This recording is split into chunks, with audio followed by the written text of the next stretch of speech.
Okay, welcome to this week's podcast, and I am basically going to give a update on how the season has gone so far back in my coaching journey, working with the under sevens age group. Haven't worked with this age group in grassroots football for about 20 years, and this has been my first season back coaching with these players, mainly because obviously my son plays in the group like most of the grassroots coaches out there.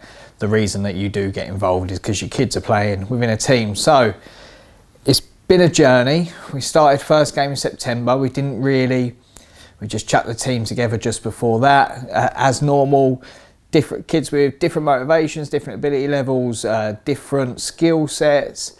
What I'm really pleased about is they're all like really good kids, really listen well, really want to learn, and they've really worked well together as a group of players and as a team, which has been great for me to experience. So I've kind of just jotted down some notes. I'm going to casually go through what really has gone well, what I've learned, because you're always still learning, what I'm going to do moving forward.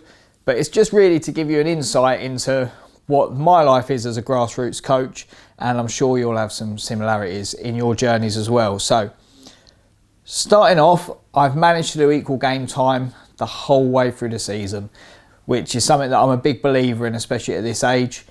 We've had, except for our last game, every player's been available for every game. So we've got 8 players for 5 a side. We don't have a goalkeeper. So the way I've managed it is, if you play in goal for the first half, you then play on pitch for the whole of the second half, meaning you get 20 minutes on pitch. If you are not playing in goal that day, you do 10 minutes on, 10 minutes off, 10 minutes on, 10 minutes off. So every player gets 20 minutes on pitch each week. If you then play in goal as well that week, obviously you do get more playing time, but none of them are goalkeepers, none of them want to be goalkeepers. So actually their development is on pitch, that's where it's important, and they're all getting the same amount of playing time. We've rotated goalkeepers with all the ones that want to do it. There's a couple that they don't really want to do it, it doesn't motivate them, which is absolutely fine. And I've not forced them to go in goal, I've not pushed them to go in goal, because they don't feel confident in doing that at this moment in time, which is absolutely fine. And there's 4 or 5 that really love it and want to go in goal like all the time.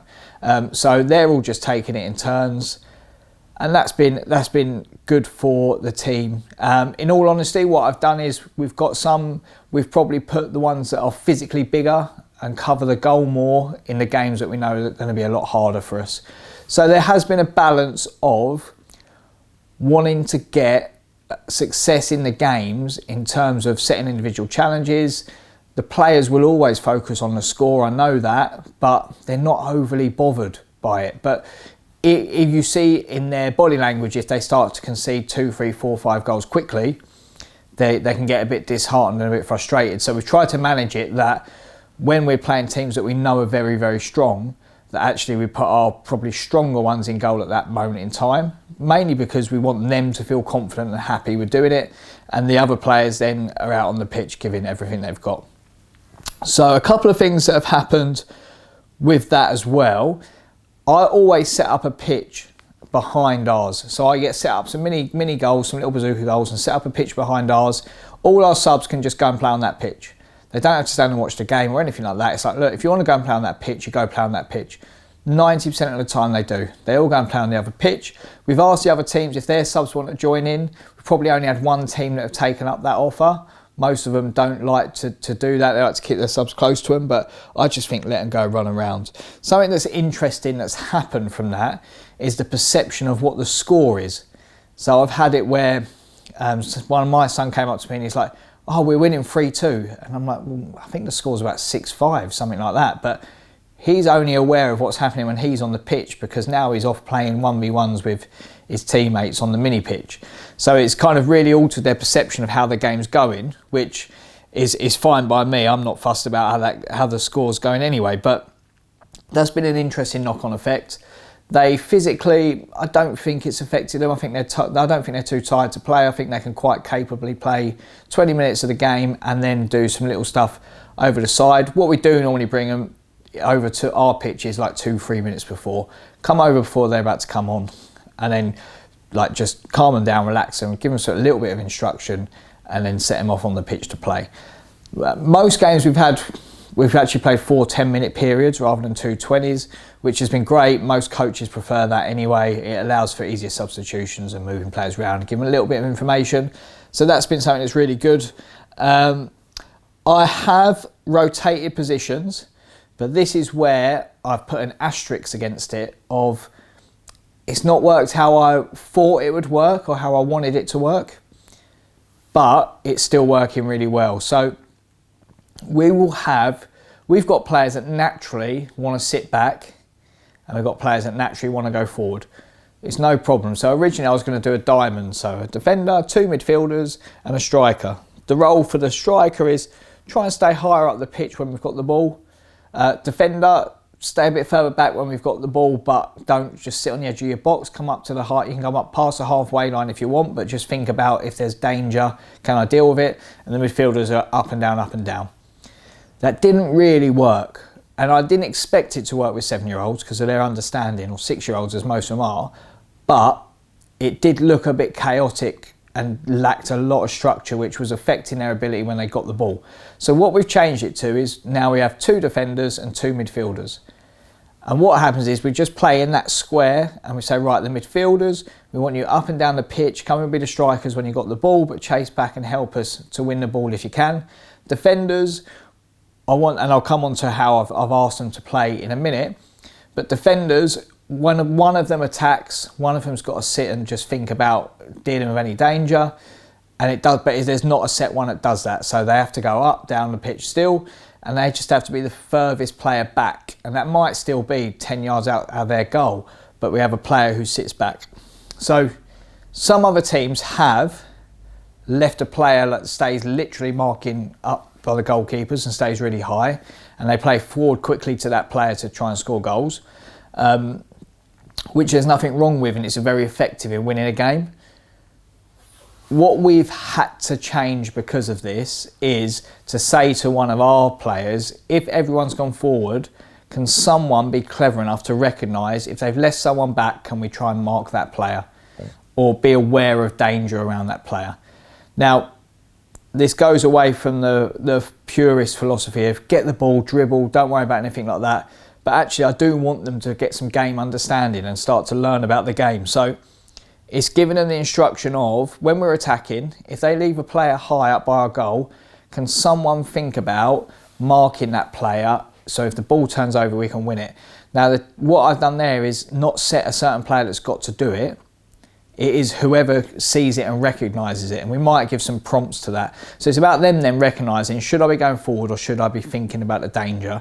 And I want all the players to do it rather than pigeonholing a player to say, you stand there and mark that player the whole time. And this, I suppose, comes with a little bit of a flip on the game management and how I wanted the game to run.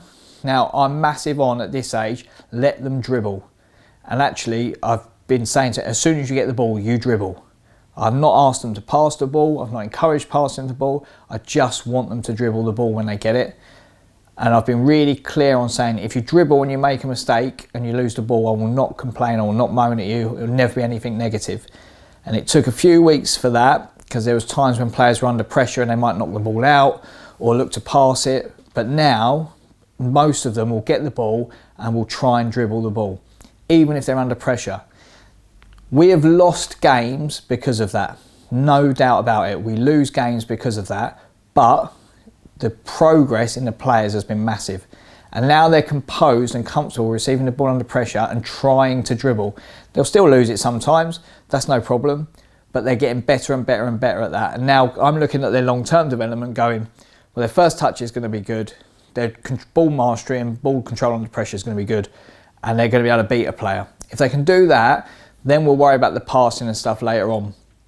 But that is where the focus is at the moment, and you can really see the progression in the players. Now, we played a lot of teams that do the complete opposite. They focus on pass, pass, pass, which is fine because they're very effective. Some of the teams move the ball really well that we play against. But for my philosophy, which is I want good dribblers now and I'll create good passers later on, that's just what I believe in and what I'm trying to get the team to do. So that's been really good. What we have recently progressed to though is 2v1 situations, because again I want to focus on decision making a little bit. Decision making is still important. So we've done a load of 2v1 situations in training, and it's just asking players now to think about when do you dribble and when do you pass. So I've still got to get the ball and try and dribble straight away, try and be quick and dribble and take players on. But as we get into the final third of the pitch, start looking up and thinking, should I dribble or should I pass? Because what I noticed was happening is they would dribble, head down the whole time, and then shoot. The problem for me there is the head down the whole time. So I just want them looking up. So if they're considering whether to pass or dribble, I'm quite happy at the minute. If some of them are then making the right decision, great. But actually, I just want them getting their heads up and considering their options. So that's something we've progressed to probably only in the last 2 weeks, whereas the rest of the season has been all about 1v1 dribbling, take on moves. Training has reflected that. Training is lots of 1v1s, lots of take on moves, lots of ball mastery, 2v2s, finishing with a little 4v4 near the end of the night, but probably 5-10 minutes max on that. So it's a lot of stuff with the ball and a ball each. So a couple of other things we've done where we did start to find it difficult against teams that were set up to win their games and set up to play in a way that allowed them to win.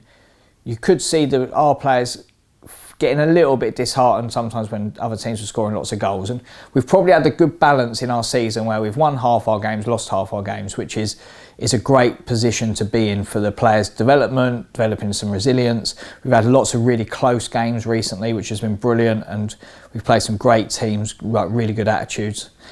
But because I was so at the start of the season, get the ball dribble, and the first couple of months that's all I banged on about, and we got it. We had no game management at all, and we were conceding a lot of goals and the other teams were scoring a lot of goals because, one, we weren't blocking players who dribble on quickly. So a lot of teams will get a player now to dribble on and shoot straight away, and that was causing us to concede a lot of goals, and also the fact that we were all pushing forward. Now, I reiterated that I'm not bothered that we were conceding goals, but I did look at myself then as a coach and go, well, they've still got to learn how to manage the game. They've still got to learn about 1v1 defending. They've still got to learn about their decisions. And I don't want it just to be a free-for-all where it's just dribble. So what we've done was start to introduce some real basic defensive concepts. And one was what we called a blocker. So now we either designate one player to be the blocker, where whenever the ball goes out, they've got to go and deal with the player who's about to dribble or pass it on. So they've got to get there quickly, get in a position to stop them passing forward or dribbling on. And we introduced locking on. So one person is a blocker, everyone else goes and finds a player and locks on. So we've experimented with one player is set as the blocker, or the nearest player becomes the blocker. The nearest player becomes the blocker is their understanding is not quite there yet. So what we're doing is going, right, everyone's taking it in turns, 10 minutes at a time to be the blocker. So they're recognising, right, that player's got the ball, I'm going to go and get in a position to try and stop them playing forward or stop them playing quickly. And that's something we've introduced to get some game management into the players. And also that part about when one defender goes forward, the other defender think about staying and being in position in case the ball turns over. So that's one of the things where we've started to talk about game management a little bit, but in terms of real basics and basic concepts we're trying to get across to players. Right, opposition we've played have all been very different. We've had some that have dribbled like us. We've had some that are finding it quite difficult at the moment because their players are quite new to the game, or physicality wise they struggle with that. We've played some that physically are really mature and really dominant. We've had some that play short football, some that play long football. It's been a really good balance of playing against teams that do different things at that age group. And I think it's really important to not kind of say, right, my way's the right way. It's important to recognise that other people are doing good things with their teams and they're playing good football. Their players are learning and developing. We've played very good teams in terms of like good sets of coaches, good parents, good environments. We've not come up really against anyone yet that I thought I was right. If I play against people like this, I'm going to lose my head. Like, in all honesty, that's what I think. Right, I'm going to lose my head with people like that. But not played anyone like that, which has been great. Only had to tell one parent off for shouting ref all the time, which wasn't one of our parents. It was another team's parent. And to be fair, as soon as I said like, whoa, don't do that, he was hands up. He was like, I'm sorry, got a bit excited. He was great. And it was just one of those things it was a really exciting game. Parent got excited. He was brilliant afterwards. He came and said sorry to the ref, and he wasn't bad at all, to be fair. It was just one of those little things. And that was probably one of our best games so far this season. Like, really good opposition. Coach was excellent, really enthusiastic with his kids. His kids were great. They tried really hard. It was a really close game. And that's been really good fun for me. The next thing I put on my notes were, and I've kind of alluded to this a little bit, my way of developing players has affected the results. We have definitely lost games because of wanting to dribble, less focus on the decision making, and not focusing on passing. Now, something that's interesting that's happened is we've started to pass the ball at the right situations now, and the passing of our players is good, but I've not encouraged it, but I'm also not discouraging it. So I'm saying to them, dribble when you get the ball, but now they've made really good decisions and started playing some really good football with the passing. And I believe that's slightly because now they're getting the ball under control, they're relaxed, they're composed on the ball, they're now getting their head up and looking at what decisions they can make. So I'm going to persevere with the dribble, but now with introducing the 2 versus 1, thinking about when to pass, when to dribble, and this is something that the players are going to let them work on, experiment on a lot over the next couple of months, and we'll see how that gets on. In terms of training, another thing we've done in training, just thinking about that, is with the passing and with the dribbling and 2v1s, I've now started to take players out for some one-to-one stuff. So we've got an hour for training. In a 15-minute block, I'll take out 2 sets of 2 players. So I'll take 2 players out for kind of 6-7 minutes, and I'll do some very specific one-to-one work with them, whether that's using their left foot, getting their head up for when they're in the final third, using dribbling techniques, something that I feel that individually they can really work on and give them some real focused detail on. So my assistant coaches take the main session while I take 2 players out at a time, take out 4 in total per night, and then over the 2 weeks I'll work with every player. And that's really started to benefit the players, giving them that individual focus and attention. The players are all developing, which I'm really pleased about. There's been a massive improvement in every single one of them. And one thing we've done as well on a match day is we've got a good set of parents, which has been really helpful. I kind of set out at the start of the season to the parents, this is how I'm going to coach, this is the expectations, this is what we want for the kids, this is the environment, etc, etc. They've all been brilliant, really bought into it, been really supportive of the kids, of myself, which is great. And what we do now is I write down the challenges for every player on a whiteboard. So on a match day, they all get a challenge. Can you use your right foot? Can you get your head up? Can you go to goal? All little real basic simple challenges like that. And what I've started to do then is send a photo of those challenges on the whiteboard to the parents on the WhatsApp group. So they get, before the game, a picture of what everyone's individual challenge is. They can then discuss that with their kids. They can see what their kids are trying to do and they can praise it. And that's been really useful as a tool and something that we're going to use more and more throughout the season. The working with 6-year-olds is as you'd expect it. Sometimes they are all absolutely bang on it and brilliant. Sometimes they'll have a little 10-minute spell where they're looking up in the sky and daydreaming, including my son in all of this. And it's just 6-year-olds being 6-year-olds, but they're working really hard and trying really hard, and it's just accepting those moments when those moments happen.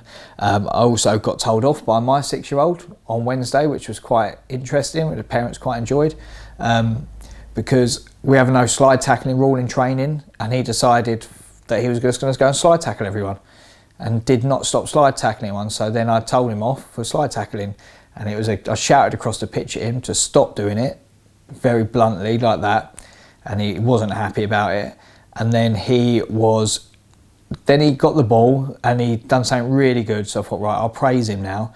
And I praised him, saying, "Right, well done, that was really good." And he turned around, gave me daggers and just said, "Do not talk to me," in front of all the parents, who thought it was hilarious. I was a bit taken back by it as well, but at the time it was quite entertaining. And that brings me back to the fact that I've found I am harder on him and I'm strict on him compared to some of the others. But what's worked well is he doesn't like that, and he gets the ump very quickly. If he gets upset because he gets kicked or something like that, I'm not as empathetic as I should be. I'm kind of like, get on with it. And I think that's a parent thing. So what the assistant coaches do very well is now they deal with my kid. So when he needs comforting, when he needs empathy, if he needs telling off, they'll do it rather than me. He still listens to me a lot when I coach, and now we're flipping it. So we'll do the same. Like, I'll work more with their kids when we need to, and we've struck a really good balance as a coaching team of that straight away. So that's been an important bit of work that we've done together. So it's been great so far. We are looking now at how we move forward, and there's a couple of things that I'm going to do a lot more moving forward. We're going to do a lot more of the one-to-one work in training.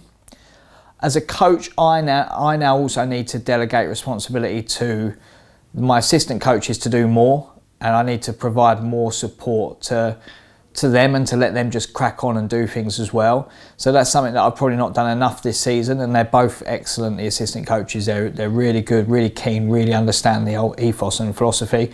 So I need to do more to kind of let them have a go as well. And then the other thing, and this comes back to the game management bit, corners. So the easiest way to score a corner in under sevens football, just hit it hard and low across the box. Because either someone will miss it, someone will knock it in their own goal, or your player will be there to... But I don't want to do that. But what I've done for that is said to all the players now they can design the corners. So I want them to be creative, I want it to be a social thing, I want them to make it a bit of fun in training. So they're all now designing their own corner routines. And then each week in training, we've got 8 players. We're going to practice everyone's corner routine, and then we're going to try it at the weekend. So if it leads to scoring goals, great. If we can see goals, it doesn't matter. But it's about giving them the social side, giving them a bit of leadership, and letting them come up with some things. So that's something we're going to be trying in the next couple of months. And that's it really. We're just going to persevere with everything we've been doing, what we've talked about in this podcast and in this video as well. And hopefully I'll come back to an end of season review, and they'll have keep progressing, keep developing, and have kept enjoying their football. Thanks for everything today. Thanks for listening. Loads more podcasts coming up, loads more videos. Make sure you subscribe to all of our TSC Coaches Club channels on Facebook, Patreon, TikTok, Instagram. Make sure that obviously you subscribe to the podcast. It really helps us if you click to subscribe as well, rather than just listening. And the most important thing for us as a collection of coaches trying to help grassroots football is that you share all our content. So if you can tell everyone in your coaching WhatsApp groups, your coaching world, everyone that you know that's involved in coaching about us, we'd really appreciate that, and it helps us to spread the word. Thanks for listening.